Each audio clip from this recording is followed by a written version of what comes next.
بسم الله الرحمن الرحيم والصلاة والسلام على رسول الله صلى الله عليه وسلم كلنتي wanaagsan saaxiibayaal meel kasta aad joogtaan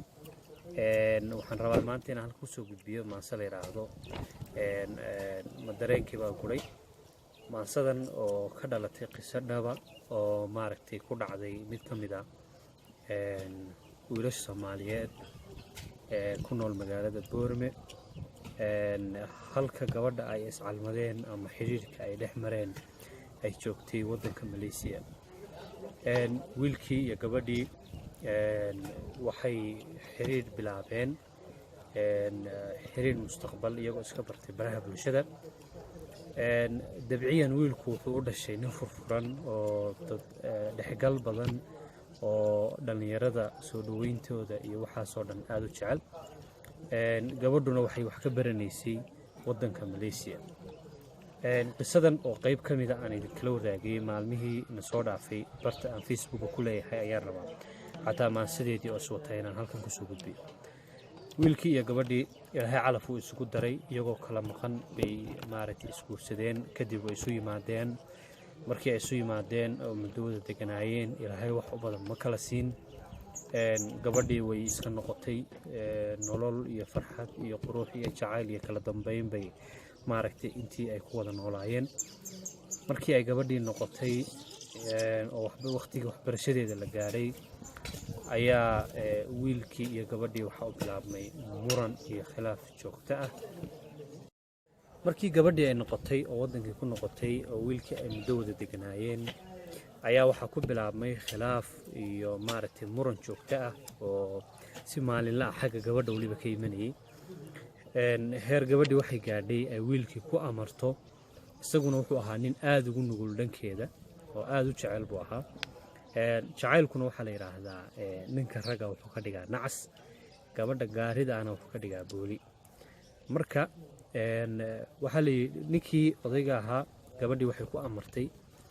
in uu horeyn iska dhiliido dhammaan hablaha ugu jira Facebook iyadoo ku andacoonaysa oo sheegaysa inay ka masayrtay gabdhaha ugu jira Facebook isaga oo maciin bidaya oo ka fikiraya inay khilaafka halka kaga hadhi doono ama ay ku joogsan doonto ayuu wiilkii wuxuu sameeyay sidii gabadhu ay soo dalbatay wuxuu iska dhiliiday dhammaan hablihii ay asxaabta ahaayeen kuwii hore ay kuwii dambe inta khilaafkii kuma uu joogsan sidii uu filayna ma ay noqon gabadhii maalmo yar kadib waxay ku amartay xataa inuu iska jaro wiilasha ay saaxiibada yihiin oo uu ka haro wiilashaas iyadoo taas lafteeda ku andacoonaysa hebel iyo hebel saaxiib baa tihiin mana aha qof wanaagsan kamana warhayso qofkaasi wuxuu yahay si kastaba ha ahaato wiilkii wuxuu noqday wiil kali jooga oo gooni jooga oo keligii uuna sameeyay sidii ay maaragtay markii dambe ku tiri wiilkii maalmaha kamida aan asxaab ahayn waxaan ku booqday gurigiisa waxaan weydiiyay waxyaabaha ku dhacay maalmihii la soo dhaafay wuxuu iga sheekeeyay sida ay wax u jiraan iyo dibta halka ay ka timi waxaan isku dayay inaan dhexdhexaadiyo oo aan arrinta xal u raadiyo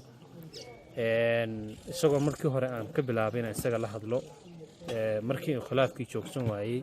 ugu dambeynna aan suugaanta yar aan idiin soo bandhigi doonaa ka sameeyay kadibna aan gabadhii sidii ugu dirnay waxa ilaahay mahadiya in ilaahay ka sokow ay intan yar ay u noqotay faraj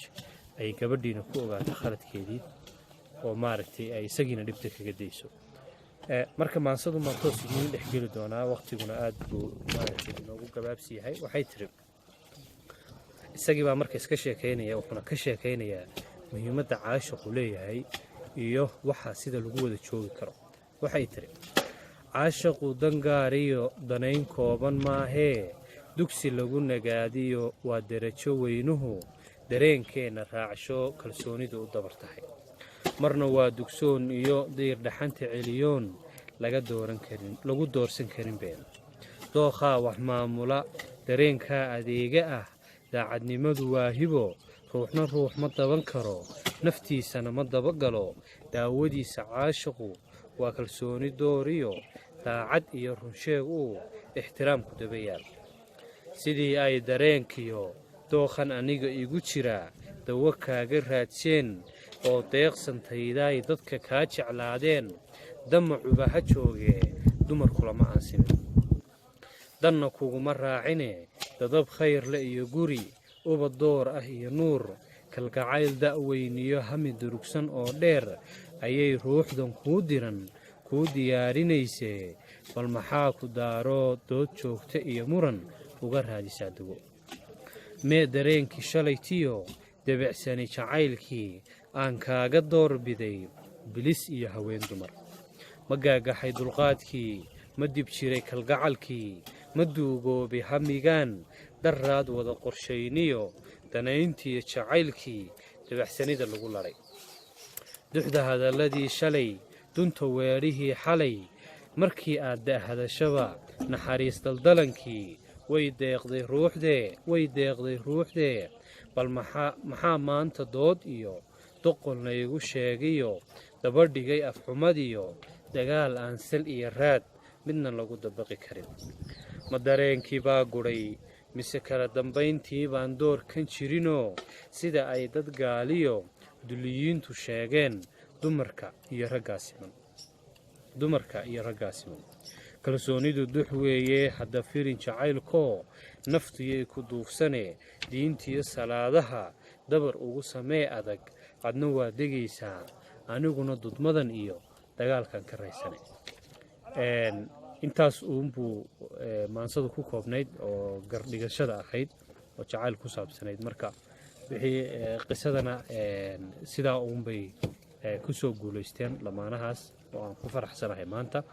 iyagana aan ka dalbaday inaan ummadda u soo bandhigo ayna iga ogolaadeen waa mahadsantihiin saaxiibaya